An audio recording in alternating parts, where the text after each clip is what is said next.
The stars above Montana looked different that night. Sarah Chun had spent 15 years as a Marine Corps sniper, and she knew when something was wrong with the sky. Through her spotting scope, she watched 3 points of light that moved too straight, too fast, and too quiet to be aircraft. The Kithara High Command had chosen Earth for what they called a minor enforcement action. According to their intelligence, humans were a primitive species that had barely mastered spaceflight. Their weapons were crude chemical explosives. Their armor was simple metal and fabric, and their military tactics were disorganized chaos. The Kithara had conquered 47 worlds using the same strategy. Drop silently at night, eliminate key military installations, and wait for the terrified population to surrender by dawn. Commander Zefka adjusted his combat suit as the first wave of drop pods prepared to launch. His soldiers carried plasma rifles that could cut through human tanks, wore armor that deflected their primitive bullets, and had technology that made them invisible to human sensors. The intelligence reports showed that humans had poor night vision, slow reflexes, and simple minds that panicked under pressure. This would be over in hours. Sarah lowered her scope and reached for her rifle. She was supposed to be on leave, camping alone in the Glacier National Park wilderness to clear her head after her last deployment. But something about those moving lights made her skin crawl. She had survived 3 tours in Afghanistan and 2 in Syria by trusting her instincts. And right now they were screaming danger. The first Kithara drop pods hit the forest, floor 12 miles away with barely a whisper. The alien technology absorbed impact and muffled sound, making their landing almost impossible to detect. Within minutes, 30 Kithara soldiers emerged from their pods and began moving toward the nearest human military installation. Fort Harrison, 60 miles south, they moved through the forest like ghosts, their adaptive camouflage adjusting to match the trees and shadows around them. Their mission was simple: infiltrate the base, destroy the communication arrays, eliminate the commanding officers, and prepare the way for the main invasion force. Zefka had done this exact same operation on dozens of worlds. Humans, according to every analysis, would be no different from the other primitive species they had conquered. Sarah packed her gear quickly but carefully. Her M2010 enhanced sniper rifle went into its case, along with her night vision equipment, rangefinder, and enough ammunition for a long engagement. She had no idea what she was dealing with, but 15 years of military training had taught her to prepare for the worst and hope for the best. As she hiked through the darkness toward where she had seen the lights land, Sarah's mind raced through possibilities. Secret military test? For an invasion? She had seen enough classified operations to know that the government tested strange aircraft in remote areas. But something felt different about this. The way those lights had moved violated everything she knew about physics and aerodynamics. The Kithara advance team reached the edge of Fort Harrison's perimeter at 0200 hours. Their sensors showed human guards patrolling predictable patterns, using primitive electronic detection equipment that could not penetrate their cloaking technology. Zefka divided his forces into 3 groups, one to take the communication center, one to eliminate the command staff, and one to secure the armory. They moved through the outer fence like it did not exist, their technology creating temporary gaps in the metal without triggering alarms. The human guards continued their patrols, completely unaware that an alien force was moving through their base. To the Kithara, humans seemed pathetically vulnerable, unable to detect threats that were moving among them. Sarah found the first crash site an hour before dawn. The ground showed signs of impact, but no debris, no fire damage, and no normal crash patterns. Instead, she found strange metallic fragments that felt wrong in her hands, too light and too smooth.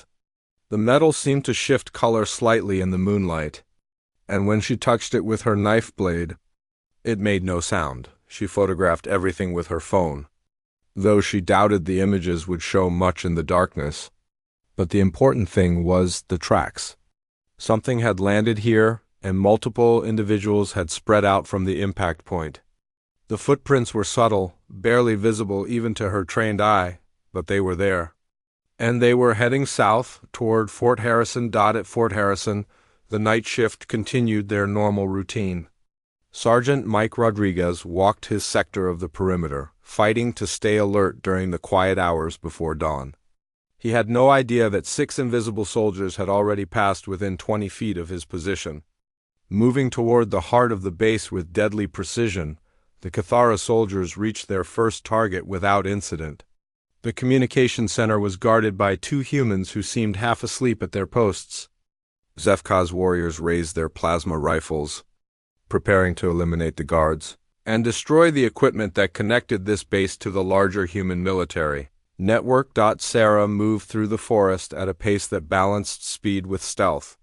She had covered 8 miles in 2 hours, following the alien tracks through terrain that would challenge experienced hikers. But the beings she was following had moved faster than seemed possible, and their tracks suggested they carried heavy equipment without being slowed by it. As she got closer to Fort Harrison, Sarah began picking up radio chatter on her emergency scanner. Normal guard rotations, status reports, the usual banter of soldiers pulling night duty. Everything sounded normal, which made her more nervous. If something was moving toward the base, they should have detected it by now. The first plasma bolt cut through the night like blue lightning, striking the communication array and turning sophisticated electronics into molten slag. The second bolt took out the backup transmitter before the human guards could even react. By the time Sergeant Rodriguez heard the explosions and reached for his radio, the base was already cut off from the outside world, but the Cathara had made their first mistake. They had assumed human technology was as primitive as their intelligence suggested. They did not know that Sarah Chun had a satellite communicator in her pack, or that she had been trained to operate independently behind enemy lines. Sarah dropped to her belly when she saw the flashes of blue light in the distance. Those were not conventional weapons. The light was too bright, too focused, and it appeared to come from multiple directions at once. She pulled out her spotting scope and began scanning the area around Fort Harrison. Looking for whatever was attacking the base, through her scope, she could see the burning remains of the communication arrays.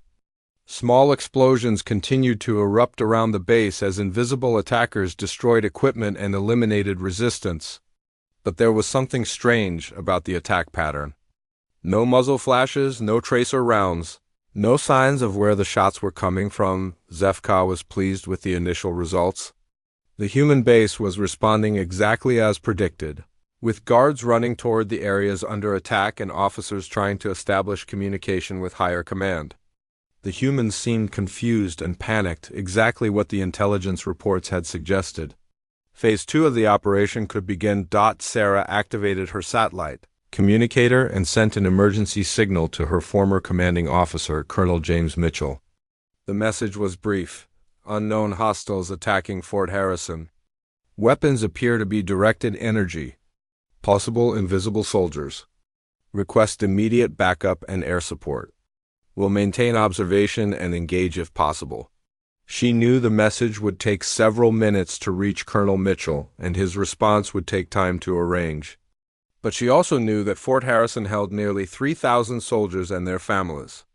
If some kind of advanced enemy force was attacking them, someone had to do something immediately. The Cathara second wave landed while Sarah watched the base burn. More pods descended from the dark sky, each carrying additional soldiers and heavier weapons.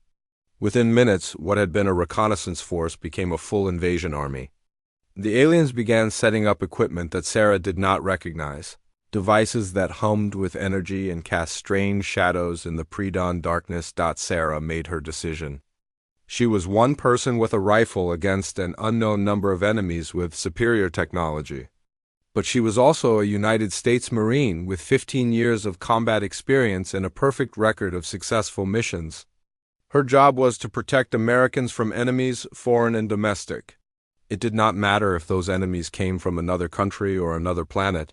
She found a position, 800 meters from the base, on a ridge that gave her clear lines of sight to multiple areas where the alien forces were operating. Her rifle was loaded with match-grade ammunition that could punch through most conventional body armor at this range. She had no idea if it would work against alien technology. But she was about to find out. Through her scope, Sarah could finally see her targets. The aliens were tall and thin, wearing armor that seemed to shift and flow like liquid metal. They moved with the confidence of soldiers who believed they were invincible, completely unaware that a human sniper was watching them through. CROSSHAIRS.ZPH supervised the installation of the suppression field generators that would prevent any humans from escaping the base. Once the field was, the alien soldiers scattered like startled insects, their formation breaking apart as they tried to locate the source of the deadly attacks. Sarah watched through her scope as they activated scanning devices and swept the surrounding hills with beams of pale green light. They were looking for her, but they were looking in the wrong places. Commander Veltorn took control after Zefka's death, his mind racing to understand what had happened. The projectiles that killed his soldiers had come from extreme range, but human weapons were supposed to be inaccurate beyond a few hundred meters. The rounds had penetrated their armor completely, which should have been impossible for primitive chemical propellant weapons.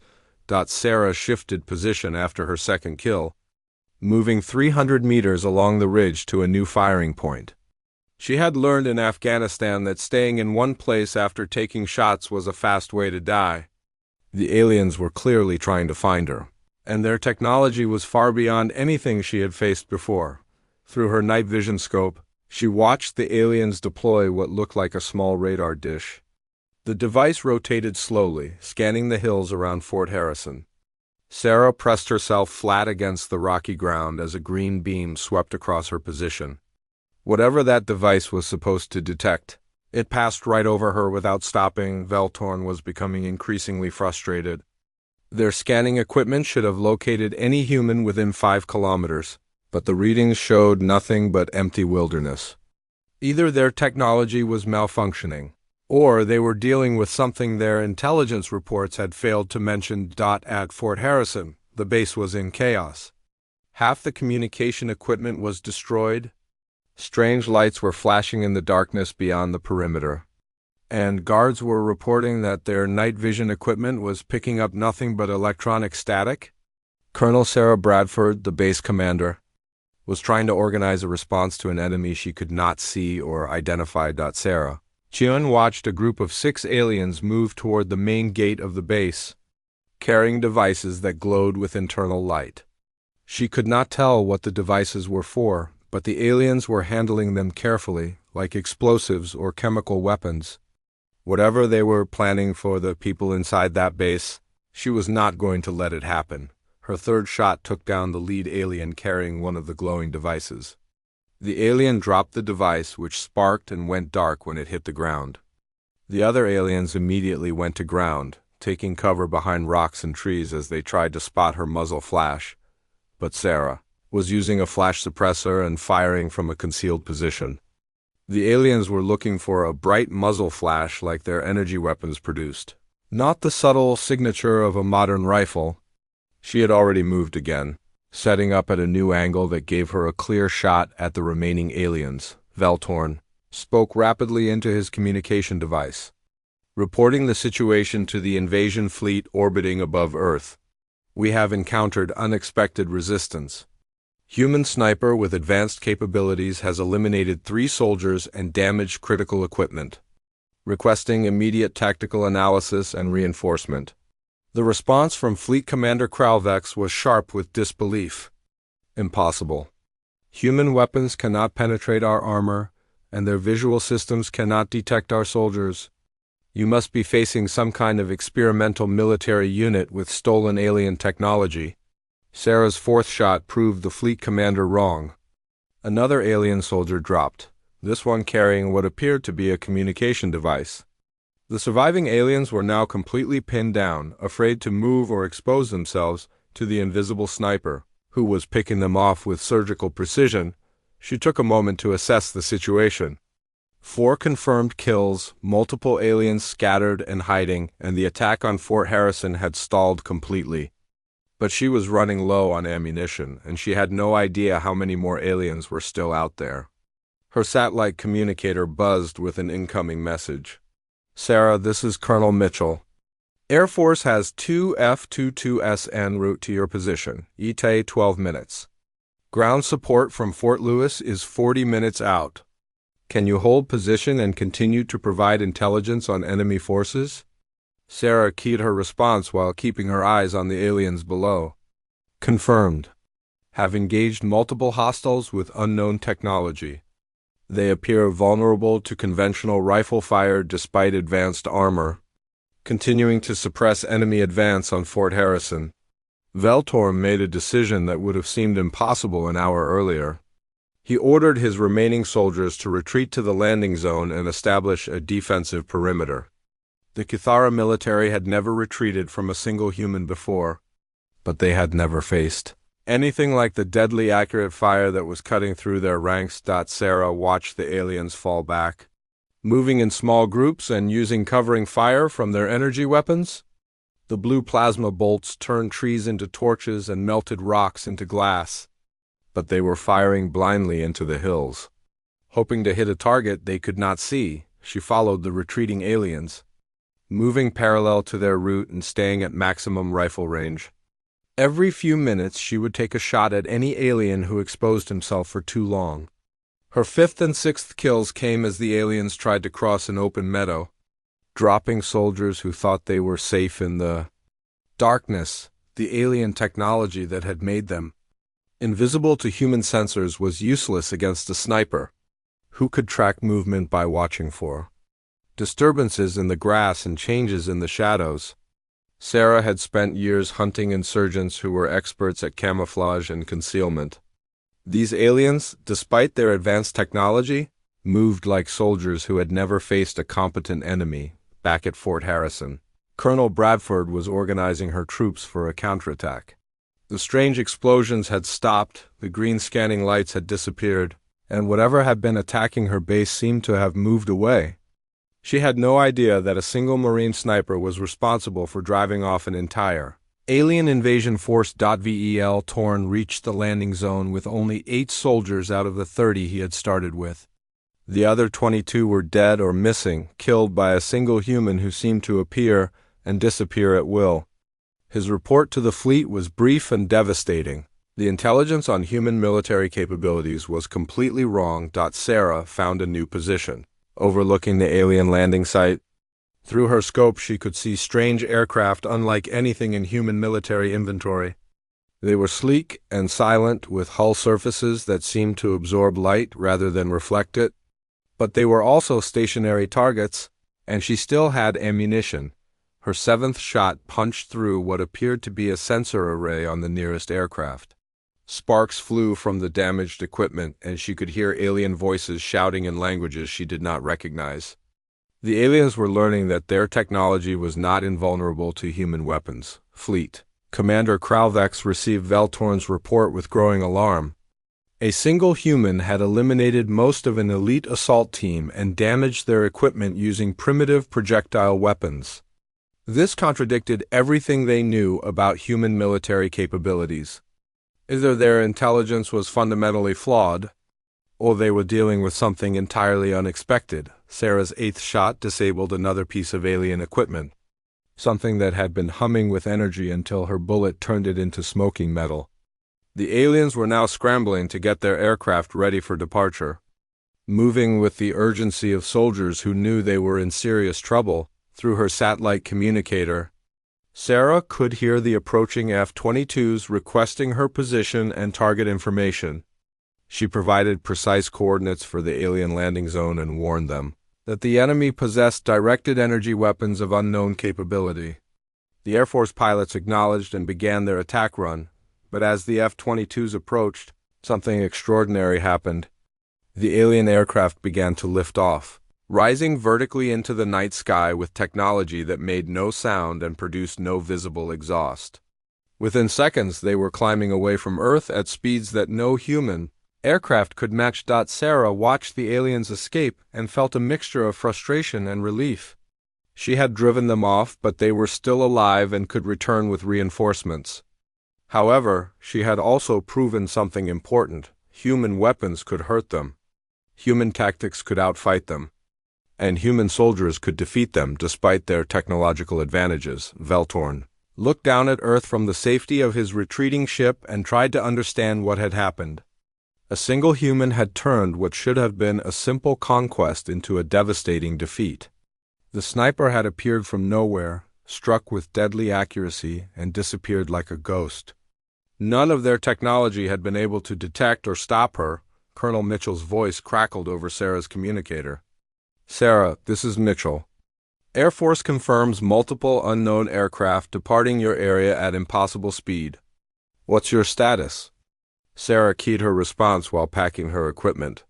"Mission accomplished, sir. Enemy force has been repelled with heavy casualties. I count 8 confirmed kills and multiple equipment destructions.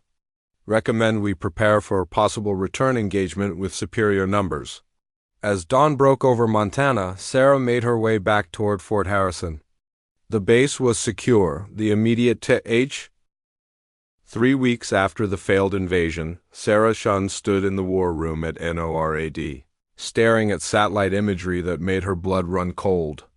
The alien fleet had returned, and this time they had brought everything. 67 ships hung in orbit above Earth, each one larger than an aircraft carrier. Military analysts estimated that the fleet could deploy over 10,000 soldiers, armed with weapons that could level cities. The initial probe force that Sarah had defeated was just the beginning. Now the real invasion had arrived. Fleet Commander Kralvex reviewed the new intelligence reports with grim satisfaction. This time, they knew exactly what they were facing. Earth was defended by a species that could fight with deadly effectiveness despite inferior technology.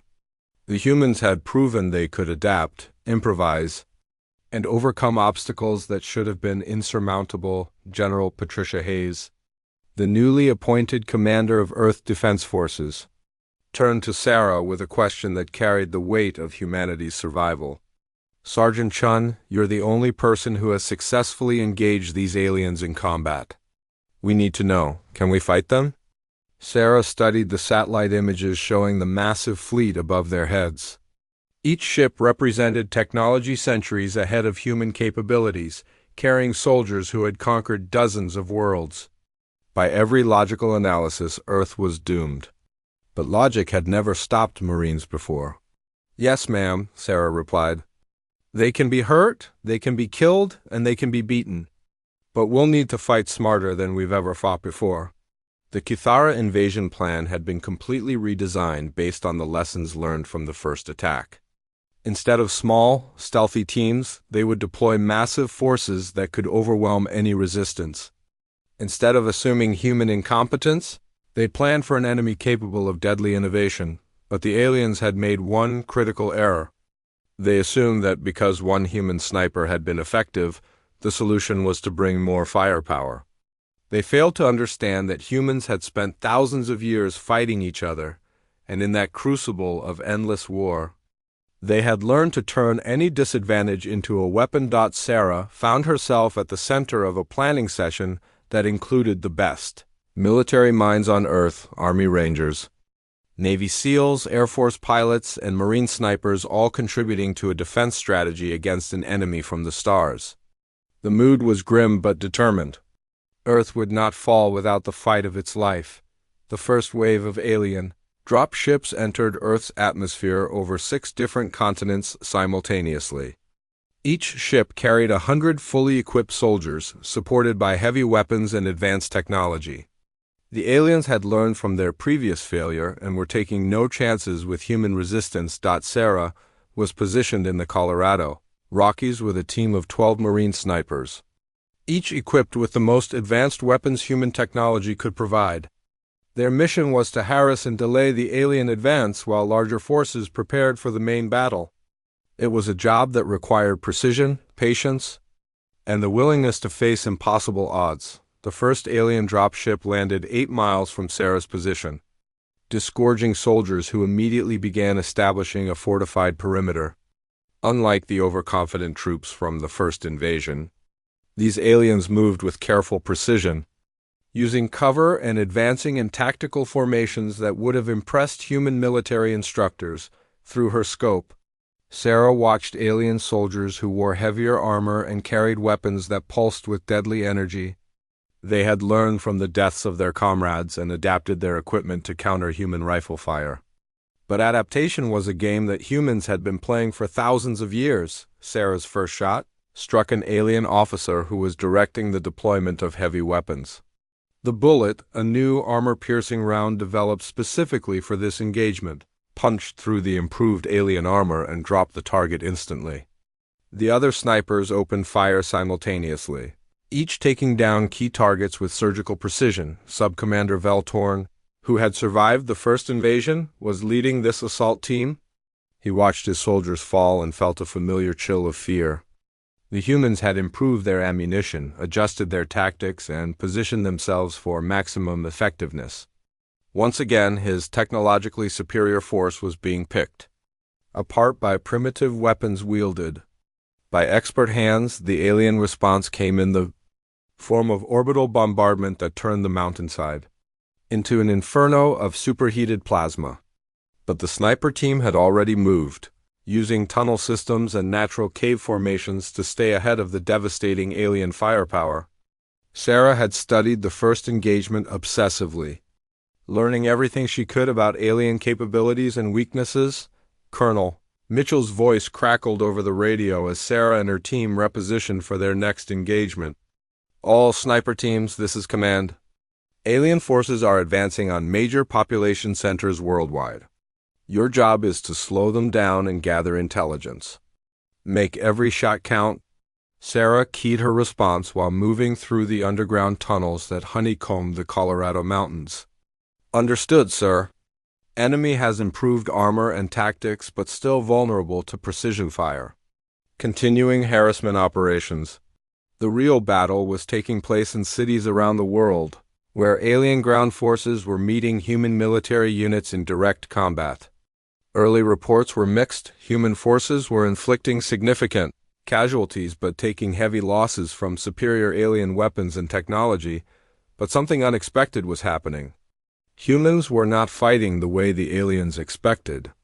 Instead of meeting superior technology with brute force, human commanders were using guerrilla tactics, urban warfare, and asymmetric strategies that confused and frustrated the alien invasion forces. Sarah emerged from the tunnel system at a new position overlooking an alien supply convoy.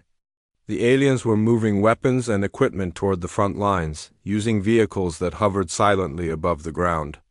She had studied the convoy routes and identified a choke point where the terrain would force the aliens to move slowly and in single file. Her shot disabled the lead vehicle's propulsion system, causing it to crash and block the mountain pass. The convoy was trapped, unable to move forward or retreat quickly enough to avoid the sniper fire that began raining down from multiple positions. Human adaptability was turning alien technology into a disadvantage. Veltorn received reports from around the globe that painted a troubling picture. Despite overwhelming technological superiority, the alien invasion was proceeding much more slowly than planned. Human forces were using tactics that the Cathara military had never encountered, turning every advantage into a trap. In New York City, human soldiers were using the urban environment to negate alien air superiority, fighting from buildings and subway tunnels where the aliens' advanced sensors were confused by concrete and steel. In Tokyo, Japanese self-defense forces were using traditional samurai tactics modified for modern warfare, striking fast and disappearing before the aliens could respond. Sarah and her team spent 3 days harassing the alien forces in Colorado, striking at convoys, picking off isolated soldiers, and disrupting communications equipment. Each engagement taught them more about alien weaknesses, and each lesson was immediately shared with human forces around the world. The breakthrough came when Sarah noticed that alien soldiers became disoriented in heavy weather. During a thunderstorm, their advanced sensors seemed to malfunction and their coordination broke down significantly. She passed this intelligence to command, and within hours, human forces worldwide were using weather modification and artificial interference to degrade alien sensor effectiveness. Fleet Commander Kralvex watched the invasion reports with growing dismay. What should have been a quick conquest was turning into a prolonged campaign against an enemy that seemed to learn and adapt faster than his forces could respond. Every tactical advantage the Kithara deployed was eventually countered by human innovation. The turning point came during the Battle of Denver, where Sarah found herself face to face with the alien invasion forces command center. The aliens had established a fortified position that coordinated their operations across the entire continent. Taking it out would cripple their ability to respond to human resistance. Sarah studied the alien fortress through her scope, identifying weak points and defenses that had been designed to stop energy weapons and explosive attacks. But the aliens had not considered the possibility of a single sniper with armor-piercing ammunition and an intimate knowledge of their operational patterns. Her first shot took out the main communication array, instantly cutting the command center off from its scattered forces. Her second shot disabled a key sensor system that the aliens used to coordinate their movements. With each precisely placed bullet, Sarah systematically dismantled the alien command and control system. The alien soldiers inside the fortress began to panic as their sophisticated technology failed around them. They had weapons that could destroy human tanks and armor that could deflect artillery, but they had no defense against a sniper who understood exactly where to hit them to cause maximum damage. Veltorn led a desperate counterattack to restore the command center, but Sarah had anticipated this move. She had prepared secondary positions and escape routes that allowed her to stay ahead.